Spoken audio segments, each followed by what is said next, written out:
আজকে অনেক দিন পরে মনে হইলো পেঁয়াজ পরোটা খাওয়ার, তো আজকে পেঁয়াজ পরোটা বানানো হইলো আর সঙ্গে মিক্সড সবজি খাইতে ভালোই লাগছে।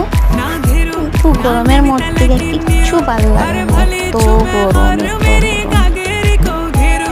আজকে অনেক দিন পরে মনে হইলো পেঁয়াজ পরোটা খাওয়ার, তো আজকে পেঁয়াজ পরোটা বানানো হইলো আর সঙ্গে মিক্সড সবজি খাইতে ভালোই লাগছে। কিন্তু গরমের মধ্যে কিচ্ছু ভালো লাগে না, এত গরম। আচ্ছা, তোমরা একটা কথা বলো, যদি আমার চ্যানেলের ভিডিওগুলো দেখতে তোমার ভালো লাগে তাহলে লাইক, শেয়ার আর সাবস্ক্রাইব করো।